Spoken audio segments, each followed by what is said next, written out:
అలానే శేషరావు ఒకప్పుడు భారతదేశానికి మిత్రుడిగా ఉన్నటువంటి బంగ్లాదేశ్ ఇప్పుడు శత్రుత్వాన్ని పెంచుకుంటుంది. అక్కడ మారినటువంటి పరిణామాల క్రమంలో భారతదేశం మీద శత్రుత్వాన్ని పెంచుకోవడం అనేది మంచిది కాదని చెప్పి రష్యా చెప్తుంది, హితబోధ చేస్తుంది బంగ్లాదేశ్కి. అయినా కానీ పాకిస్తాన్ మాటిని రెచ్చిపోతూ ఉంది. ఇప్పుడు అక్కడ హిందువులను ఓచకోత కోస్తూ ఉన్నారు. దానికి కారణం ఏంటంటే ఒక గార్మెంట్లో చిన్న వివాదం జరిగింది ఒక ఫ్యాక్టరీలో. ఆ ఫ్యాక్టరీలో జరిగినటువంటి వ్యక్తిగతమైనటువంటి వివాదాన్ని హిందూ ముస్లిం కింద క్రియేట్ చేసేసారు. అక్కడ దీపు చంద్రదాస్ అనేటువంటి ఒక కార్మికుడు గార్మెంట్లో పనిచేస్తూ ఉన్నటువంటి క్రమంలో కొంత అక్కడ ఉన్నటువంటి కార్మికుల మధ్య చిన్న వివాదం చోటు చేసుకుంది. దాంతో హిందూ ముస్లిం అనేటువంటి కోణంలోకి తీసుకెళ్లారు. ఆయన్ని కొట్టి చంపి వేలదీసి అందరి సమక్షంలో ఆయన్ని సజీవ దహనం చేశారు. దానికి సంబంధించిన వీడియో ఇప్పుడు వైరల్ అవుతుంది సోషల్ మీడియాలో. ఎంత అరాచకం అంటే హిందువులు అక్కడ మైనారిటీలు బంగ్లాదేశ్లో హిందువు కనిపిస్తే తల నరికేస్తున్నారు, తల తీసేస్తున్నారు, సజీవ దహనం చేసేస్తున్నారు, కొట్టి చంపుతూ ఉన్నారు. ఇలాంటి పరిస్థితి ఉంది అక్కడ. హిందూ దేవాలయాలను మొత్తాన్ని కూల్చేస్తారు, నేలమట్టం చేసేస్తున్నారు బంగ్లాదేశ్లో. మరి ఇలాంటి పరిస్థితి ఎందుకు వచ్చింది, ఎందుకు రావాల్సి వచ్చింది? ఈ మధ్యకాలంలో బంగ్లాదేశ్లో జరిగినటువంటి అల్లర్లు కనుక మనం చూస్తే ఆ దేశానికి సంబంధించిన అంతర్గత ఇష్యూ. అక్కడ హిందువులు మైనారిటీలుగా ఉన్నారు, అయినంత మాత్రం చేత వాళ్ళ మీద దాడులు చేయడం అనేది అన్యాయం.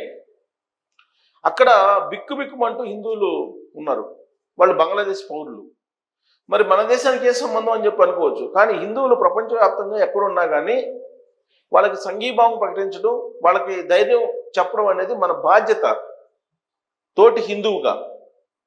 కానీ అక్కడ మైనారిటీలు హిందువులు వాళ్ళ మీద దౌర్జన్యాలకు పాల్పడుతున్నారు అక్కడ ఉన్నటువంటి బంగ్లాదేశీలు ముస్లింలు. దీన్ని అంతర్జాతీయ సమాజం ఖండించాలి, ప్రత్యేకించి ఐక్యరాజ్య సమితి జోక్యం చేసుకోవాలి.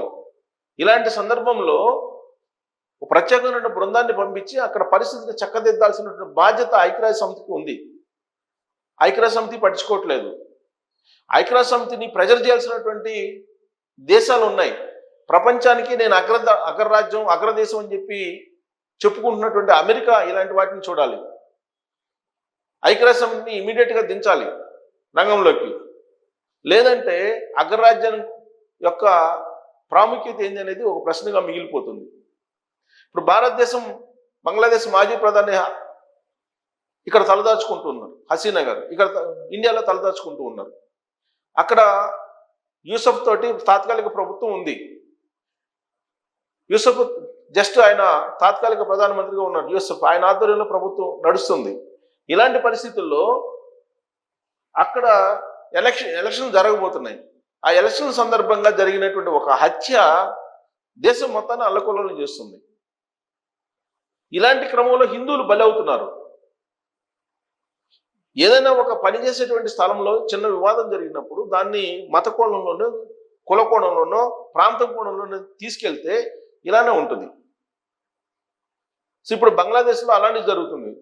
మరి బంగ్లాదేశ్ విషయంలో భారతదేశం జోక్యం చేసుకోవాలా అని అంటే భారతదేశం మీద యుద్ధం చేయడానికి సిద్ధమవుతుంది బంగ్లాదేశ్. ఎందుకు అలాంటి ప్రయత్నాలు చేస్తుందని అంటే పక్కన ఉండే పాకిస్తాను రెచ్చగొడుతుంది, రెచ్చిపోతుంది. ఇది మంచిది కాదని చెప్పి చెబుతుంది రష్యా. భారత్తో సఖ్యతగా ఉండాలి అని చెప్పి రష్యా చెప్తుంది. కానీ ఇప్పుడు చంద్రదాస్ని అక్కడ సజీవ దహనం చేసిన తర్వాత, కాల్ చేసిన తర్వాత భారతదేశంలో ఉండేటువంటి హిందువులు అటువైపు చూస్తున్నారు, బంగ్లాదేశ్లో ఏం జరుగుతుంది అనేది. అందుకే ఆర్ఎస్ఎస్ కానీ బజరంగ దళ్ కానీ ఇలాంటి సంస్థలు ఢిల్లీలో ఉండేటువంటి బంగ్లాదేశ్ రాయబారి కార్యాలయాన్ని ముట్టడించే ప్రయత్నం చేశారు. దాంతో ఢిల్లీలో ఉద్రిక్త వాతావరణం నెలకొంది. ఒకవైపు బంగ్లాదేశ్లో బయటికి రానటువంటి పరిస్థితి, రాలేనటువంటి పరిస్థితి. హిందువులు బయటికి ఎవరు రావద్దని కూడా చెప్తూ ఉన్నారు. బయటకు వస్తే ఊచకోత కోస్తూ ఉన్నారు.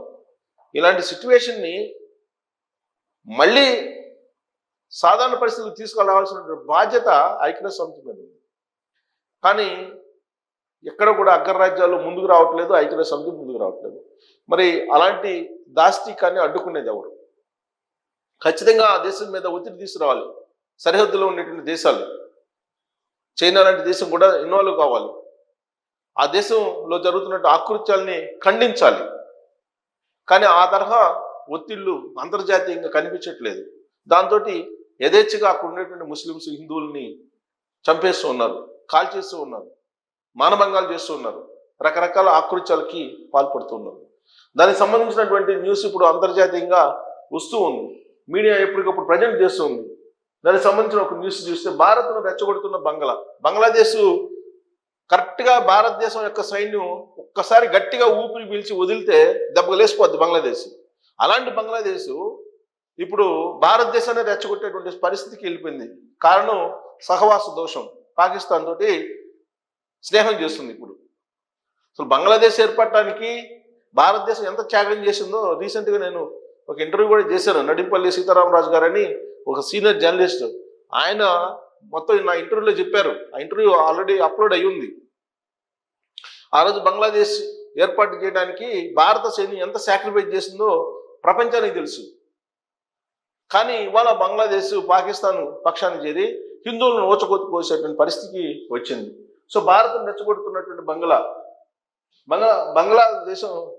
బంగ్లాదేశంలో కవింపులు, ఇక్కడ బంగాళాఖాతంలో విద్యార్థి నాయకుడు ఇంకిలాబ్ మోంచో నేత షరీఫ్ ఉస్మాన్ బిన్ హాదీ, ఇతను చనిపోయిన తర్వాతనే అల్లకొల్లలో అయింది. ఇంకిలాబ్ మోంచో నేత ఆయన. ఇప్పుడు ఎలక్షన్లు జరుగుతున్నాయి, దాని తరపు నుంచి పోటీ చేస్తున్నాడు ఆయన.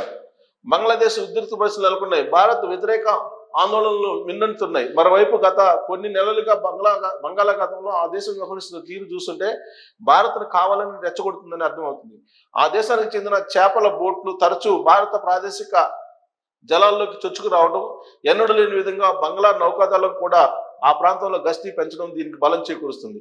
డిసెంబర్ 15న తమ ప్రాదేశిక జలాల్లోకి వచ్చారని ఆరోపిస్తూ 16 మంది భారతీయ మత్స్యకారుల బోటును బంగ్లా నేవీ సిబ్బంది ఢీకొట్టి వారందరినీ సముద్రంలో తోసేశారు.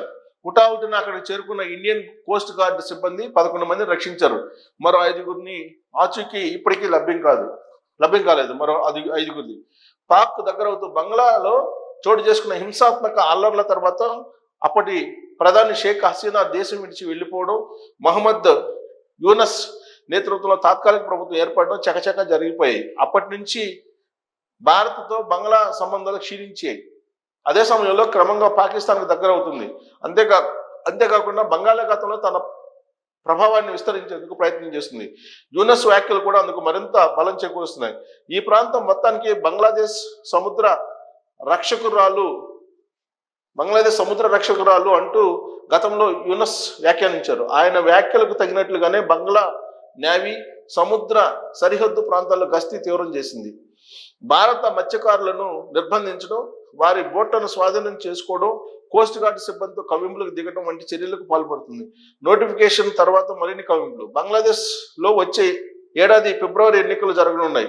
ఈ నేపథ్యంలో భారత్ వ్యతిరేక సెంటిమెంట్లను రెచ్చగొట్టి లబ్ధి పొందేందుకు యూనస్ ప్రభుత్వం ప్రయత్నిస్తుందన్న వాదనలు బలంగా వినిపిస్తున్నాయి. ఇది ఇప్పుడు కొత్తగా రాజకీయాల్లో ప్రపంచవ్యాప్తంగా ఇదే జరుగుతుంది. అమెరికా నుంచి తెలంగాణ వరకు భావోద్వేగాలను రెచ్చగొట్టడం, ప్రాంతీయవాదాన్ని రెచ్చగొట్టడం, జాతీయవాదాన్ని రెచ్చగొట్టడం, ఓట్లు రాబట్టుకోవటం, ఈ ట్రెండ్ నడుస్తుంది. దాంట్లో భాగంగా బంగ్లాదేశ్లో కూడా ఫిబ్రవరిలో ఎన్నికలు ఉన్నాయి కాబట్టి భారత్ మీద వ్యతిరేకమైనటువంటి విషయాన్ని పోస్తూ ఉన్నారు అక్కడ ఉన్నటువంటి పార్టీలు. సెంటిమెంట్లు రెచ్చగొట్టి లబ్ధి పొందేందుకు యూనస్ ప్రభుత్వం ప్రయత్నిస్తుందన్న వాదనలు బలంగా వినిపిస్తున్నాయి. మరోవైపు ఇటీవల కాలంలో బంగ్లాదేశ్కు చెందిన చేపల బోట్లు ఇండియాకు చెందిన ఎక్స్క్లూజివ్ ఎకనామిక్ జోన్ను దాటి రావడం ఎక్కువైంది. డిసెంబర్ 16న బంగ్లాదేశ్కు చెందిన బోట్లు భారత జలాల్లోకి చొరబడ్డాయి. 35 మంది మత్స్యకారులను కోస్ట్ గార్డ్ సిబ్బంది అదుపులోకి తీసుకుని 500 కేజీల చేపలను స్వాధీనం చేసుకున్నారు. అంతకుముందు 8 బోట్లు 170 మంది సిబ్బందిని భారత దళాలు అరెస్ట్ చేశాయి. బంగ్లాలో ఎన్నికలకు సంబంధించి గత నెల అక్కడ ఎన్నికల సంఘం షెడ్యూల్ విడుదల చేసింది. అప్పటి నుంచి ఈ తరహా ఘటనలు ఎక్కువ అయ్యాయి. ఢాకాపై పాకిస్తాన్, చైనా దేశాల ప్రభావం పెరుగుతున్న తరుణంలో 1971 భారత్ బంగ్లా యుద్ధం తర్వాత భారత్ మరో సవాల్ను ఎదుర్కొంటుందని ఇటీవల పార్లమెంటరీ కమిటీ కూడా పడిందంటే పరిస్థితి ఎంతవరకు వచ్చిందో అర్థం చేసుకోవచ్చు. తాజాగా షరీఫ్ ఉస్మాన్ బిన్ హాదీ మృతి నేపథ్యంలో భారత్కు వ్యతిరేకంగా అక్కడ తీవ్రస్థాయిలో ఆందోళనలు చెలరేగాయి. చిట్టగాంగ్లోని అసిస్టెంట్ ఇండియన్ హై కమిషనర్ రాళ్ల దాడి జరిగింది. బంగ్లాదేశ్ అంతర్గత వ్యవహారాల్లో భారత్ జోక్యం చేసుకున్నప్పటికీ ఆ దేశం మాత్రం భారత్ వ్యతిరేక వైఖరిని అవలంబిస్తుంది. సో ఇంత భారతదేశానికి సంబంధించినటువంటి హిందువులు కాకపోయినప్పటికీ, బంగ్లాదేశ్ పౌరులు అయినప్పటికీ కూడా అక్కడ ఉన్నటువంటి హిందువులను మన వాళ్ళగానే మనం భావిస్తాం. అయినప్పటికీ ఆ దేశానికి సంబంధించిన అంతర్గత విషయాల్లో భారతదేశం ఎక్కడ జోక్యం చేసుకోవట్లేదు. కానీ బంగ్లాదేశ్ మాత్రం భారతదేశాన్ని రెచ్చగొడుతుంది. ఏ బలం చూసుకొని అంటే పాకిస్తాన్ బలం చూసుకొని, పాకిస్తాన్ వెనక మళ్ళీ అమెరికా బలం చూసుకొని రెచ్చగొడుతున్నటువంటి పరిస్థితి. ఇప్పుడు యుద్ధ వాతావరణం నెలకొంది. ఎందుకు? అక్కడ దీపు చంద్రదాస్ని ఓచకోత కోసం సజీవ దహనం చేసిన తర్వాత, కాల్చివేసిన తర్వాత ఇప్పుడు హిందువుల్లో రక్తం మరుగుతుంది. ఇది యుద్ధం దిశగా వెళ్తుంది అనేటువంటి ఒక అభిప్రాయం, అలాంటి భావం కలుగుతుంది. మరోవైపు కాంబోడియా సరిహద్దుల్లో చైనా పెద్ద ఎత్తున మోహరించి ఉంది. ఇవన్నీ కూడా ఉద్రిక్త పరిస్థితులు, ప్రపంచవ్యాప్తంగా మళ్ళీ ఉద్రిక్త పరిస్థితులు కనిపిస్తూ ఉన్నాయి. సో బంగ్లాదేశ్తో మళ్ళీ యుద్ధం వచ్చే అవకాశం ఉందా భారతదేశానికి అనే దాని మీద మీరు కామెంట్ చేయొచ్చు. Thank you.